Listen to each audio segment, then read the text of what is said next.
മഴ പെയ്ത് ചെടികളെല്ലാം ആകെ നനഞ്ഞു കുളിച്ച് നിൽക്കുകയാണ് പാവങ്ങള്. ഞങ്ങൾ ഇന്നും അമ്മ വീട്ടിൽ തന്നെയാണ്, തിരിച്ചു പോകാൻ പോകുന്നതേ ഉള്ളൂ. രാവിലെ പറമ്പിലൊക്കെ പോയി വായി നോക്കിട്ട് വന്നപ്പോ അമ്മ നല്ല ഒന്നാം തരം കട്ടൻ ചായ ഇട്ട് വന്നിട്ടുണ്ടേ. അങ്ങനെ ഇനി ഒരിക്കലും തിരിച്ചു വരില്ല എന്ന് പറഞ്ഞിരുന്നവരാണ് ദേ പൂർവാധിക ശക്തിയോടെ തിരിച്ചു വന്നിട്ടുണ്ട്.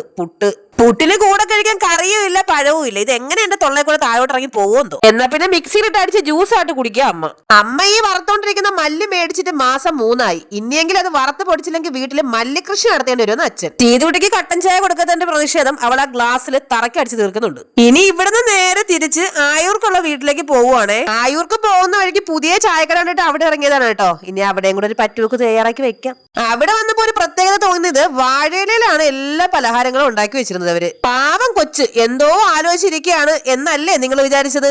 അവളുടെ നോട്ടം മൊത്തം ദേ ഈ പൂവിലായിരുന്നു. ആ ഒരു പൂവിനെ എങ്ങനെ 4 കഷ്ണമാക്കാം എന്നാണ് അവൾ ആലോചിച്ചുകൊണ്ടിരുന്നത്. റോഡ് സൈഡിൽ ഇങ്ങനെ വായി നോക്കി ഇരുന്ന് ചായ കുടിക്കുന്ന സുഖം എന്താന്ന് അറിയണമെങ്കിൽ അങ്ങനെ കുടിച്ച് തന്നെ നോക്കണം. നല്ല കരിമുരാന്ന് വറുത്തെടുത്ത ഉരുണ്ട ഉള്ളിവട. ചായ ഉള്ളിവടയൊക്കെ കഴിച്ചിട്ട് പിന്നെ യാത്ര തുടങ്ങി. ഈ റോഡ് പോകുമ്പോ എന്താന്നറിയില്ല, ഒരു മൂന്നാറ് പോയ ഫീല്. ഈ ഫോറസ്റ്റ് മുഴുവൻ കാടാണല്ലോ. പോകുന്ന വഴിക്ക് ഉള്ളിവട തൊണ്ടേ കുടുങ്ങിയിട്ടാണോന്ന് അറിയില്ല, ഭയങ്കര വെള്ളദാഹം. എന്നാ പിന്നെ ഒരു സോഡാ നാരങ്ങ അങ്ങോട്ട് കാച്ചാന്ന് വിചാരിച്ചു. മഴയത്ത് തണുപ്പത്ത് സോഡാ നാരങ്ങ കുടിച്ചാൽ എങ്ങനെ ഇരിക്കും? ദേ ഇങ്ങനെ ഇരിക്കും, പല്ല ഐസായി പോയി. നാരങ്ങ വെള്ളം കുടിക്കാൻ കയറി കടയിൽ നിന്ന് ഒരു സാധനം വാങ്ങിച്ചിട്ടുണ്ട് കേട്ടാ. ദേണ്ട ഈ കടല. ദേ ഈ സാധനം പണ്ടത്തെ നൊസ്റ്റാൾജി അടിച്ച് മേടിച്ചതായിരുന്നേ, മുന്തിരിങ്ങ ഐസ്. മേടിച്ച് കഴിച്ചപ്പോ എന്താന്നറിയില്ല വാ മുഴുവൻ ചൊറിഞ്ഞു. കാരണം അതിന്റെ അരിയെല്ലാം അതുപോലെ ഇട്ടിട്ടുണ്ടായിരുന്നവര്. പണ്ട് ഈ ഒരു സാധനം കൈ കിട്ടാൻ വേണ്ടി എന്തോരം ഐസ് വണ്ടി തള്ളി കൊടുത്തിട്ടുണ്ട്. അതെല്ലാം കഴിഞ്ഞ് തിരിച്ച് വീട്ടിൽ വന്നപ്പോ നമ്മൾ ഓർഡർ ചെയ്ത 1 ലക്ഷത്തിന്റെ കേക്ക് നമ്മുടെ കയ്യിൽ കിട്ടിയിട്ടുണ്ടേ. ദേ അതിനകത്ത് 1 ലക്ഷം എന്ന് എഴുതിക്കുന്നുണ്ടോ.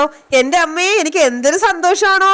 അങ്ങനെ നമ്മുടെ യൂട്യൂബ് ഫാമിലിയിൽ 1 ലക്ഷം സബ്സ്ക്രൈബേഴ്സ് ആയതിന്റെ കേക്ക് കട്ടിംഗ് ആണ് ഈ നടക്കുന്നത് കേട്ടോ. ഒരു പൂച്ചക്കുഞ്ഞു പോലെ തിരിഞ്ഞു നോക്കാനില്ലാതിരുന്ന എന്റെ കൂടെ 1 ലക്ഷം പേര്. എനിക്ക് വിശ്വസിക്കാനേ പറ്റണില്ല. എന്റെ ഈ വിജയം നമ്മുടെ യൂട്യൂബ് ഫാമിലിയിലുള്ള ഓരോരുത്തർക്കും അവകാശപ്പെട്ടതാണ് കേട്ടോ. ഈ വലിയ സന്തോഷത്തിലും ഒരു ചെറിയ വിഷമമുണ്ട്, കണ്ണന് വരാൻ പറ്റിയില്ലായിരുന്നു. അതല്ലെങ്കിലും ദൈവം എല്ലാ സന്തോഷം ഒരുമിച്ച് തരില്ലല്ലോ അല്ലേ. കേക്ക് കഴിച്ചു തുടങ്ങിയതും അമ്മ സന്തോഷം കൊണ്ട് ഡാൻസ് കളിക്കാൻ തുടങ്ങി. എന്റെ പൊന്നു ദൈവമേ, ഈ തുള്ളുന്ന പാവയുടെ സ്വിച്ച് എവിടെയാണോ എന്തോന്ന് ഓഫ് ചെയ്യാൻ. ഞങ്ങൾ എല്ലാവരും ഒത്തിരി ഹാപ്പിയാണ്, നിങ്ങളും ഹാപ്പിയാണെന്ന് എനിക്കറിയാം. ഇനി കേക്ക് അലിഞ്ഞു പോകുമ്പോൾ എല്ലാവരും കൊണ്ട് കൊടുക്കട്ടെ. നമ്മുടെ ചാനൽ എല്ലാവരും സബ്സ്ക്രൈബ് ചെയ്ത് സഹായിക്കണേ. ടാറ്റ.